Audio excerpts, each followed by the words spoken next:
It begins in silence. Not the silence of a quiet house or the stillness after a snowfall. This is a silence older than memory, buried beneath walls and soil that no one dares to touch. In the hills of America, in the folds of forgotten towns, there exist families whose histories are sealed not with ink, but with blood. Their stories do not appear in textbooks. Their names do not echo in libraries. Yet the traces remain, a house abandoned, a diary forgotten, photographs yellowing with age. These remnants whisper of something darker, a lineage bound by secrets so deep. They threaten the very nature of trust, of identity, and of love itself. And some call it the curse of shared blood. Others, a legacy of shame. What unites these families is not wealth, nor notoriety, nor fame. It is the invisible thread of obsession, of ritual, of choices made in the shadows, passed down like a genetic ghost. To stumble upon such a history is to confront a truth almost too heavy to bear, that the sins of one generation, hidden in the small cruelties, the lies, and the unspoken, can reverberate through decades, twisting the minds and hearts of those who follow. And there is a farmhouse in West Virginia, standing empty except for the wind that slips through its cracked windows. Inside, a single cabinet contains jars filled with handwritten notes, each detailing relationships that would make most recoil. Cousins married, brothers and sisters kept apart, yet their names appear together in ledger after ledger. The patriarch of this family believed, perhaps correctly, that blood could be both a curse and a shield, that by controlling it, he could control the fate of those he claimed to love. And it's tempting to view these stories as anomalies, freaks of nature, or isolated tragedies. But the pattern is unmistakable. Across the Appalachian region, in pockets of Pennsylvania, Kentucky, and Ohio, similar families kept themselves hidden, marrying only within a narrow circle, guarding their secrets with a fanatic devotion. Outsiders noticed little, and when they did, they whispered, avoiding inquiry. These families were invisible by design. They left no trace in public records, except when death forced them into daylight. And death always does. The journals reveal it in cold detail: children born with eyes that seemed to see the wrong things, illnesses that struck not because of disease, but because of neglect or mismanagement, the slow unraveling of minds who were never allowed to step beyond the line their ancestors had drawn. The most disturbing truth is not what they did to each other, but what they believed they were preserving. To them, this was not horror. It was devotion, a sacred act of survival. And what drives a human being to hide in the shadows of bloodlines? Part of it is fear. Fear of outsiders, fear of judgment, fear that the world could not understand the fragile balance they sought to maintain. But fear alone does not explain the cruelty. The records speak of ritual, of rules that seem nonsensical to anyone not born into the system. Names had to be preserved. Certain pairings were forbidden, while others were celebrated, as if chromosomes themselves held moral weight. And one historian, who spent decades trying to piece together these patterns, wrote that the real horror is the continuity. The way one generation hands down a code as if it were scripture. Children inherit not only names, but anxieties, compulsions, and silent guilt. They carry it through schools, jobs, marriages, all the while feeling an unnamed tension, a sense that something is watching them from within their own blood. By the time they reach adulthood, the lines are blurred. What they see as family love, others might recognize as manipulation. What they believe to be loyalty is often compliance under the weight of invisible chains. And yet, there is beauty in the perversity. It is not the smiling, benign kind, but the quiet, careful artistry of obsession. Diaries meticulously detail births, deaths, illnesses, even moods. Handwritten letters reveal tender care, shocking cruelty, and everything in between. These were people obsessed with survival, not of themselves but of their lineage. Their devotion was total, and like most obsessions, it became indistinguishable from pathology. And in some cases, the effects reach far beyond the family home. Small towns whisper of children who vanish, of neighbors who notice that no outsiders are ever fully welcomed. Houses are locked tight, dogs roam free, fences climb higher. And yet, if one listens closely, it is possible to hear the echoes, the faint laughter of a child, a sigh from a window, a name whispered in fear or reverence. These are the sounds of bloodlines refusing to die, of secrets that survive even when the bodies are gone, and we will explore one such family tonight. A family whose name you have never heard, but whose choices still cast a shadow across generations. Their story is not sensationalized, not exaggerated. It is documented in letters, photographs, and the memories of those brave enough to speak. And as we unfold it, layer by layer, you will come to understand a truth most of us cannot bear to admit. Sometimes, the darkest horrors are not outside us, but within the blood that courses through our own veins. And if you are still with me, ready to peer into the shadows, know this: the story you are about to hear is not just about one family, one town, or one time. It is about the fragile line between love and control, devotion and madness, innocence and the darkness we inherit. It is about what is passed down silently, where no one is watching, and the way secrets can bind generations in ways that even the strongest among us cannot undo. And the family's beginnings are nearly impossible to trace. In the records, names twist like rivers through time, sometimes the same, sometimes altered, as if someone deliberately tried to erase or rewrite history. The earliest documents suggest a cluster of settlers in rural Pennsylvania, a handful of families who shared the land, and perhaps unknowingly, the same dangerous predispositions. What distinguishes this family from the others is the deliberate intensity of their secrecy, a shadow stretching across decades, carried in silence. And children were born into a world where every smile, every gesture, every word was scrutinized for loyalty to the bloodline. Playgrounds were small, woods were vast, and the idea of venturing beyond the boundaries was almost unthinkable. In one surviving diary, a young girl wrote about the fear that visiting a neighboring town could contaminate her soul, a term she borrowed from her mother's sermons on purity. It is here, in these early formative years, that the first fractures appear. Innocence was not nurtured, it was monitored, curated, and sometimes punished, and it is said that family members kept lists. Names to remember, names to avoid, names that carried the weight of both promise and curse. These lists were more than records, they were instructions. They dictated who could marry whom, who could speak freely, and who must remain in silence. To outsiders, it appeared obsessive, perhaps eccentric. To insiders, it was the framework of survival, a law written in the language of blood and obeyed with unwavering devotion. And by the early 20th century, the family had become nearly hermetic. Weddings occurred behind closed doors. Children rarely left home for school, and if they did, they were always under watchful eyes. Outsiders were tolerated only insofar as they were useful: a doctor, a merchant, or a lawman who never asked too many questions. And when someone did question, the family had its defenses: charm, threats, or the simple weight of isolation. Fear became the mortar holding the family together, a quiet architecture of control. And yet, even in this isolation, the cracks began to show. Illnesses spread quickly when generations lived so closely intertwined. Infants were fragile, mothers exhausted, fathers detached yet compulsive. The journals speak in a clinical, almost cold tone, noting repeated patterns. A child with a genetic defect, another with strange behavioral quirks, another who simply disappeared from the ledger without explanation. Each event was catalogued meticulously, as if observation alone could transform chaos into understanding, suffering into control. And the most unsettling aspect is the psychological imprint. Children who grew up in this environment often reported strange sensations, a sense of being watched, whispers in empty rooms, shadows that seemed too deliberate to be coincidental. These experiences were dismissed by outsiders as imagination or fear, but within the family they were treated as signs. Signs that the blood remembered, that the lineage itself was alive, demanding attention, respect, obedience. It is a level of psychological manipulation that over decades can reshape minds entirely, and stories emerge of children punished not for misbehavior, but for thought. Thinking independently was dangerous. Questioning the rules, even silently, was a transgression. One surviving journal entry reads, "Evelyn looked at the sky instead of the floor. Her father watched. She will learn to look down. The blood remembers." The phrasing is chilling in its simplicity, a reminder that in this world, even natural curiosity could be treated as defiance, even instinct as betrayal. And marriages within the family were not romantic unions. They were arrangements, exercises in control. Fertility and compatibility were studied as if they were algebra, with calculations based on bloodlines, temperament, and adherence to rules that no outsider could comprehend. Love, if it existed, was secondary. Obedience was paramount. Some children resisted, attempted escape, or formed attachments outside the family, only to be intercepted and corrected. A diary entry from a young man reads, "I tried to leave. They caught me at the river. I can't tell anyone. They would not forgive me." The fear, palpable in every word, is a reminder of the invisible walls erected over generations. And by mid-century, the family's isolation had grown so absolute that outsiders began to treat the community as legend. Tales of strange behaviors, of children growing up too fast or too quiet, circulated among neighbors. Some whispered that the family was cursed, though few dared speak openly. These rumors did not stop the family from continuing their traditions. In fact, isolation seemed to validate their practices. Every curious glance from a neighbor, every question avoided, reinforced the sense that the bloodline was something sacred, fragile, and dangerous. And within this isolation, life became a cycle of repetition. Birth, observation, cataloging, punishment, ritual, and silence. Patterns repeated like a morbid choreography: names, faces, ailments, and alliances carefully preserved, generation after generation. Yet the repetition was not comforting. It was haunting.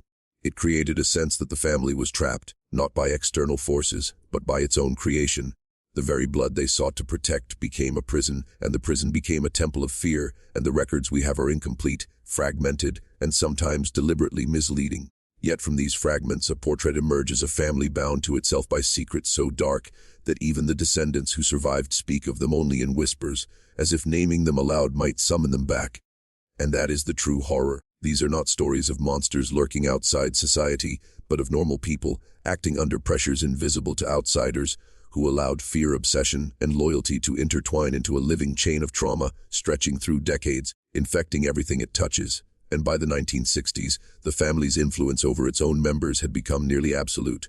Adolescents who might have otherwise rebelled found themselves ensnared in a web of obligation, superstition, and guilt. Every choice they made was observed, measured, and judged. Some would later describe it as a form of emotional imprisonment. They were loved, yet never free, guided, yet never allowed to stray. Outside the home, the world moved faster than they could keep pace, but inside, time felt circular, as if every day was a repetition of the last, and what strikes historians most is the intensity of documentation. Ledgers, journals, and letters are filled with intricate details of family life, from who slept where to who spoke to whom. Every interaction carried meaning. If a child cried at the wrong moment, it was recorded. If a smile lasted too long, it was suspicious. These were not notes for memory. They were rules, written to enforce order. To live under such scrutiny is to internalize it, to become both observer and observed, perpetuating the cycle without ever fully understanding it. And the psychological consequences were profound. Children grew up in a constant state of alertness, sensitive to every nuance, every glance, every tone of voice. A misstep could invite punishment, public embarrassment, or isolation. And yet, they were praised for obedience and subtle manipulations, taught to discern loyalty and deceit from the smallest flicker of expression. Over time, the family produced individuals whose minds were tuned to survival within a closed system that few outsiders could penetrate. And occasionally, a member would attempt to escape. The records tell of one young woman who ran to a nearby town, desperate to claim independence only to be brought back by her own father under the guise of care. She later wrote, "I cried, I begged, but they said the blood called me home. I obeyed, but inside, a piece of me broke forever." The tragedy is not merely in her return, but in the silent complicity of generations who had shaped her to believe that leaving was impossible, that freedom itself was a betrayal of something sacred, and the family's secrets were reinforced through fear, but also through subtle rewards. Compliance brought attention, affection, and small privileges. Disobedience brought isolation, withdrawal, and the constant reminder that the families will supersede any individual desire. The journals describe intricate systems of tests designed to gauge loyalty, from minor chores to behavioral rituals. Every success or failure was noted, categorized, and, in some cases, became part of the family's lore. And perhaps most disturbing is how love became inseparable from control. Parents cared for their children, but the care was conditional. Affection was earned, not given freely. Praise was measured, rewards calculated. Even discipline was framed as protection, as if obedience could shield the child from unseen dangers. One entry reads, "He does not understand yet. Discipline is love. The blood must be preserved." The words are simple, yet their meaning is terrifying. Love twisted into duty, duty twisted into fear, fear twisted into the very fabric of existence. And the family's influence extended beyond the home, into the community itself. Neighbors noticed odd patterns, children always returning promptly from errands, visitors discouraged from staying too long, the family always present at town meetings, yet separate. Rumors spread of strange rituals, though few could confirm anything. Those who tried to dig too deeply were met with silence or intimidation. Over time, the family became a phantom in the collective memory, a presence everyone knew, yet no one could fully understand. And by the 1970s, a new generation had grown up entirely within these constraints. Teenagers who had never known a world beyond the family's boundaries reached adulthood still bound to its rules. Some attempted higher education only to drop out, unable to reconcile external freedom with internal obligation. Others married carefully selected cousins or family friends, perpetuating the cycle with deliberate precision. Each choice reinforced the belief that the family was a living organism, one that required vigilance and sacrifice to endure. And it is here, in this stage of the family's evolution, that tragedy and obsession intersect. The journals describe children born with physical or mental abnormalities, each case catalogued meticulously. Some were treated with extraordinary care, others with cold detachment, as if the family's survival required a certain kind of selection. At times, the text hints at a fascination with the grotesque, a child's deformity not merely tolerated, but observed, studied, and recorded. The psychological toll was immense, both for those afflicted and those forced to witness, And yet, the family considered itself moral, righteous, even heroic. Every act of cruelty, every manipulation, was justified as necessary to preserve the lineage, protect the blood, and maintain order. They were not sadists, they were custodians, bound by a sense of purpose that outsiders could neither understand nor challenge. This mindset, however, created a dangerous blindness. Compassion became conditional, empathy became strategy, and by the time the world caught glimpses of their practices, decades of trauma had already passed through countless hands, minds, and hearts. And the story of this family is not only about what they did, it is about what they believed they must do. And belief, when combined with obsession and isolation, can become indistinguishable from madness. It is the quiet horror of generations, each inheriting a mandate they never asked for, forced to navigate a labyrinth of rules and loyalties, while the rest of the world moved on without them. And by the 1980s, the family's history had become a living archive of control and secrecy, a shadow that grew heavier with each passing generation. Outsiders rarely noticed the cumulative weight of decades spent in isolation, but those who did often recoiled at the signs, nervous glances, evasive answers, the almost imperceptible tension in family gatherings. To live within this family was to inhabit a space where time was measured not in years, but in cycles of observation, compliance, and fear.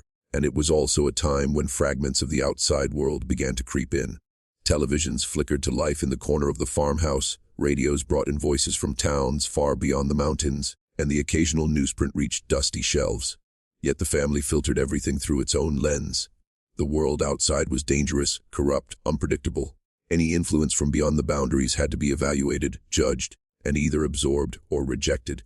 Children learned early that curiosity was a double-edged sword necessary to survive within the family, but potentially fatal outside of it. And the journals reveal that this period marked an escalation in both documentation and ritual.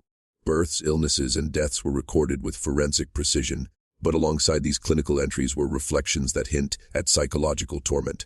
A mother might note, for instance, a child's fear of strangers, followed by the chilling observation, "Fear is a teacher. The blood remembers." A father might describe a quarrel between cousins, then add, "Disobedience is contagious. We must be vigilant." The mundane and the disturbing were inseparable, coexisting on the same page, indistinguishable in tone. And in these pages one begins to see the machinery of control at work.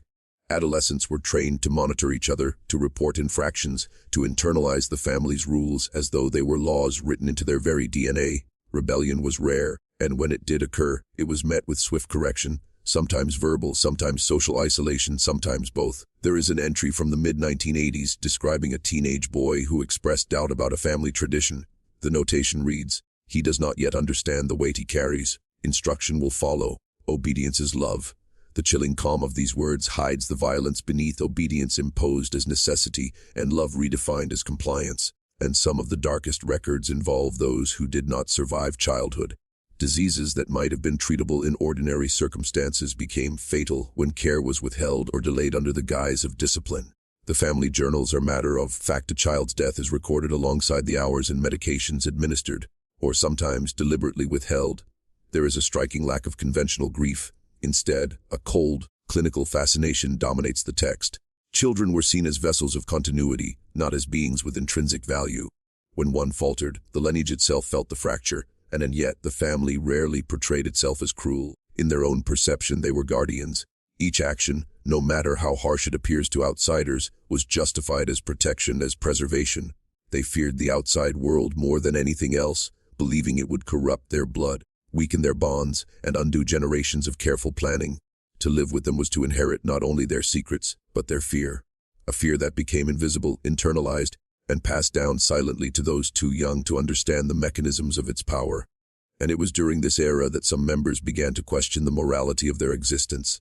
Adolescents, briefly exposed to schools or distant friends, began to recognize anomalies in their upbringing. They noticed patterns of favoritism, punishment, and control that seemed beyond ordinary parental behavior. Some attempted escape, yet the psychological and emotional chains were difficult to break. Memories of childhood fear and obligation lingered like shadows, tugging them back into the family's orbit, even when they physically left. And the outside world, of course, remained largely oblivious. Townsfolk continued to whisper of odd behaviors and strange marriages, but no one dared probe deeply. The family maintained a reputation for propriety, yet behind closed doors, lives were being directed by a complex matrix of rules that few could understand. There were no arrests, no public scandals, only the quiet persistence of control, the invisible threads that tied each generation to the next. And it is here, in the quiet decades of routine and repetition, that the psychological horror of shared blood becomes most apparent. The family had become a self-sustaining system of observation, manipulation, and ritual, an ecosystem in which everyone had a role to play. Children internalized surveillance, learned to anticipate punishment, and were conditioned to accept the weight of history as personal responsibility. Even when they left, traces of this upbringing lingered, coloring every relationship, every decision, every act of intimacy or defiance. And by the late 1980s, some members had begun to document their experiences from a more personal perspective. These narratives, scattered and fragmentary, reveal the emotional cost of growing up within such a lineage. Feelings of shame, confusion, and guilt appear repeatedly, interwoven with an almost obsessive desire to protect the family's secrets.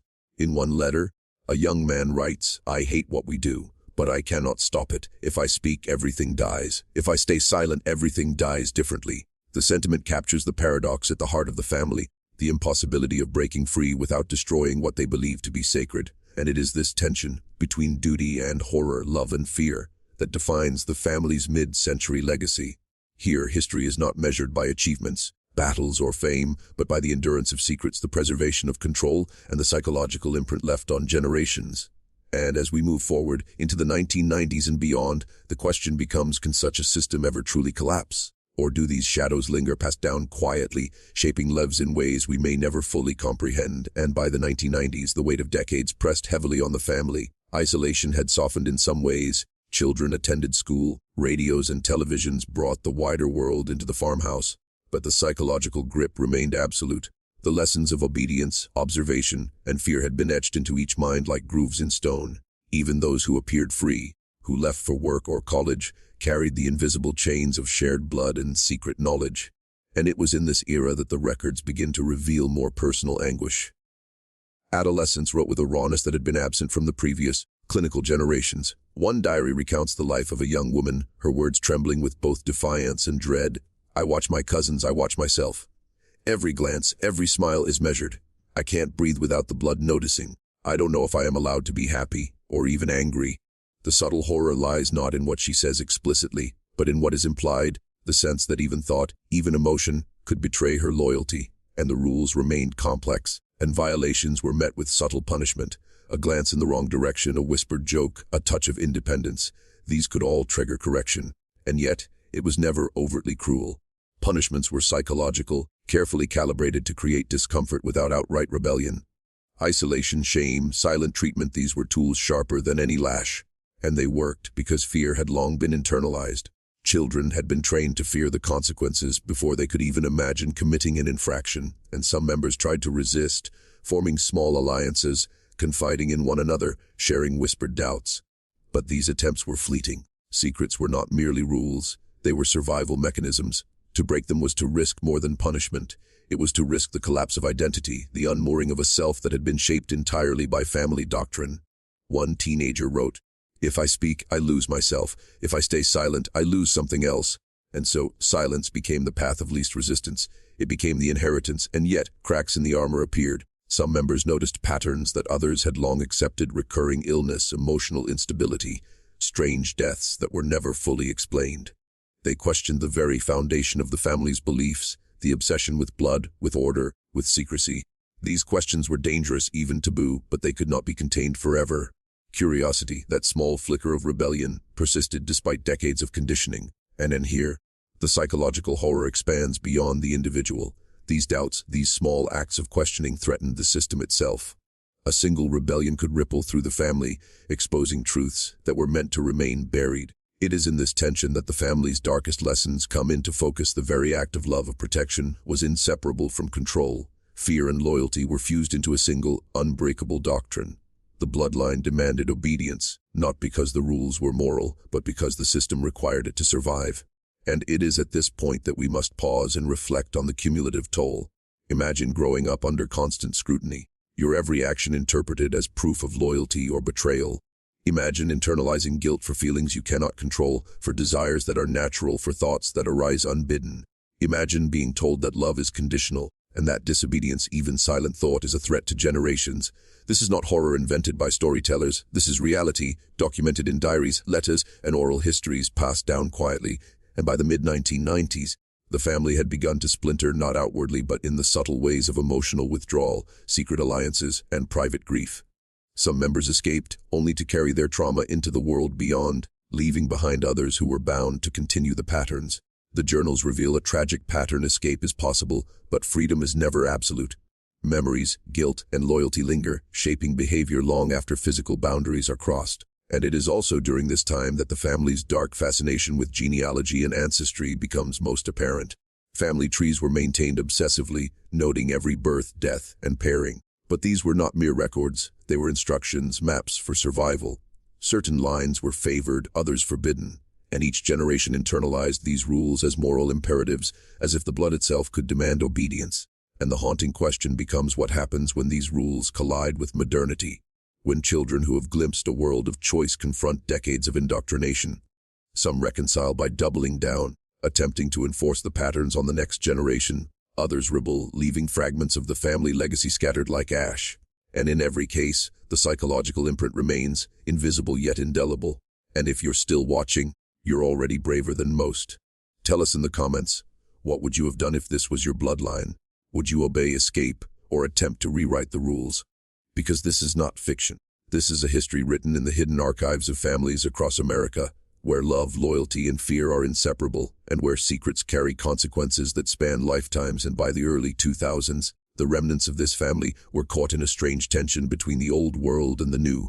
Technology began to infiltrate the farmhouse, bringing glimpses of the outside universe through televisions, radios, and eventually the internet. But the lessons of generations had taken deep root. Even with access to information, the family's psychological architecture remained intact. Obedience, vigilance, and secrecy were still paramount.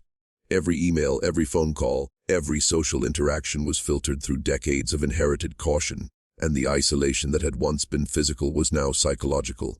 Family members who had moved to cities still carried invisible walls within themselves. They were haunted not by ghosts but by expectations, the silent, unyielding weight of tradition.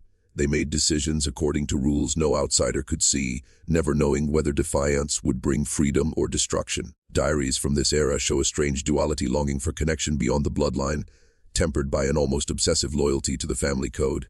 One entry reads, "I want to leave, but the blood watches. Even miles away, it waits for me." The language is chilling in its simplicity, but it captures the inescapable gravity of inheritance. And even in the new century, the old methods persisted. The family maintained meticulous records, not just of births and deaths, but of daily routines, moods, conversations, and behavior. Every detail was cataloged. Adolescents were expected to contribute, to watch one another, and to interpret the rules for themselves. Any deviation, even subtle, was noted and analyzed. In essence, the family had become both observer and observed, a closed system in which obedience was not optional and rebellion was nearly impossible. And the darker aspects of these practices became more pronounced as the older generations aged. Stories emerge of elder members enforcing old rules with precision and ritual, sometimes in ways that seem incomprehensible to outsiders. The journals speak of punishments that are psychological rather than physical: a silent dinner, being forced to walk in the cold alone, prolonged isolation in rooms without company or conversation. Each act was framed as moral correction, yet the result was an enduring fear that shaped behavior for life. And even relationships outside the family were impossible to maintain without risk. Friendships, romances, and careers could be sabotaged not by malice, but by the legacy of scrutiny that had shaped each individual from birth. Those who attempted intimacy with outsiders often discovered that their deepest habits, fears, and compulsions were shaped by generations of meticulous control. Love was possible, but only in the shadow of inherited obligations, a shadow so deep that few could reconcile it with freedom. And the family's obsession with blood and loyalty also led to rituals that bordered on the ceremonial.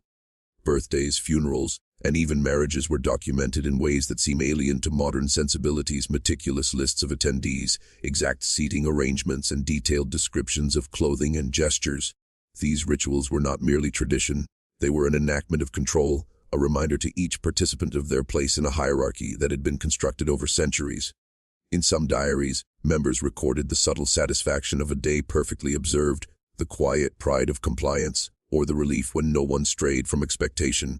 And what makes this lineage particularly chilling is how ordinary the family appeared to outsiders. Walk past the farmhouse, and you might see a smiling father, a diligent mother, children playing in the yard. No one would suspect the elaborate, invisible system that governed every aspect of their lives. This is the hidden horror, the blending of normalcy and control, the indistinguishability of affection and manipulation. To live in such a system is to constantly question one's own instincts, to doubt feelings of love, fear, or desire, and to defer always to the authority of the bloodline. And the psychological consequences became clearer with time. Many members developed anxiety, depression, and compulsive behaviors rooted in decades of conditioning. Some turned to therapy, others to substance abuse, and a few attempted to break the cycle through radical rebellion. Yet even rebellion carried consequences. The internalized lessons of observation, duty, and fear were not easily erased. Even those who left physically found themselves haunted by the weight of shared blood, haunted by whispers that had never been spoken aloud but were nevertheless deeply understood. And by the mid-2000s, the family faced a crossroads. Some of the youngest members embraced independence, traveling, marrying outside the circle, or seeking careers far from the ancestral home. Others doubled down on secrecy, maintaining the journals, the rituals, and the strict hierarchy that had governed the family for over a century.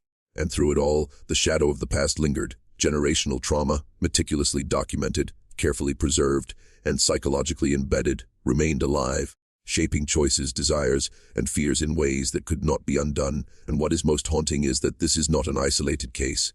Across the United States, there are families whose histories echo the same patent secrecy, obsession with blood, psychological control, and a near religious devotion to preservation. These are not stories of monsters lurking in the woods.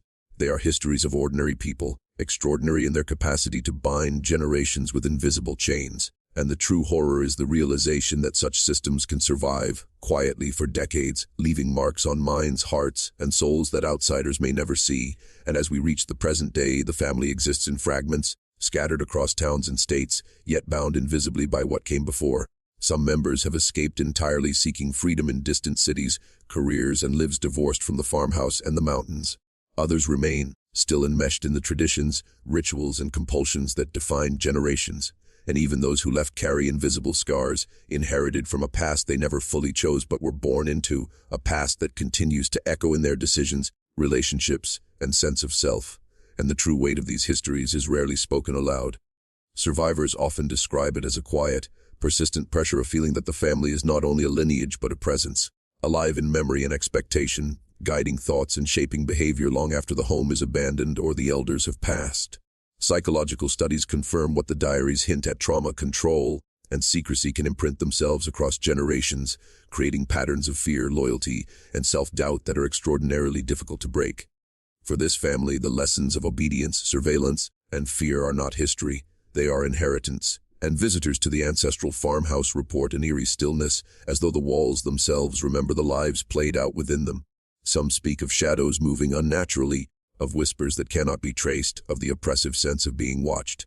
Psychologists might call it suggestion, a projection of memory onto space. But for those who have lived it, or grown up hearing the stories, there is no mistaking the presence of the past. The home itself is a repository of secrets, a tomb for memories, and a warning for anyone who enters. This is a place where blood matters more than life, where silence is law, and where devotion and fear are inseparable. And the question arises, why do these stories endure? Why do families preserve secrecy, obsess over lineage, and internalize fear as morality? The answer is not simple. It is part history, part psychology, and part the human desire for survival. In this family, as in many others, the obsession with blood was never arbitrary. It was born of fear, fear of outsiders, fear of change, fear of the unknown. It became ritualized, codified, and passed down as sacred duty.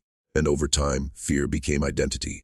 To question it was to question oneself, and to break it was to risk annihilation, not physically, but emotionally, socially, and spiritually. And the darkest horror of shared blood and secrets is that it is so easily invisible to the untrained eye. Outsiders see normal families, ordinary interactions, and everyday gestures of affection. But beneath the surface lies a structure of control, surveillance, and unspoken law, inherited through generations and maintained with a subtle, relentless precision. Even today, there are those within the family who know they are living under the weight of decisions made by ancestors they never met. They carry obligations they cannot see, consequences they cannot fully understand, and fears that are never articulated but always present. And yet within this darkness, there is a strange resilience. The family survives.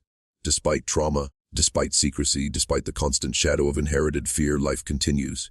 Children are born, memories are passed down, and stories, fragmented, incomplete, and often hidden, persist. The psychological horror is real, but so too is the human capacity to endure it.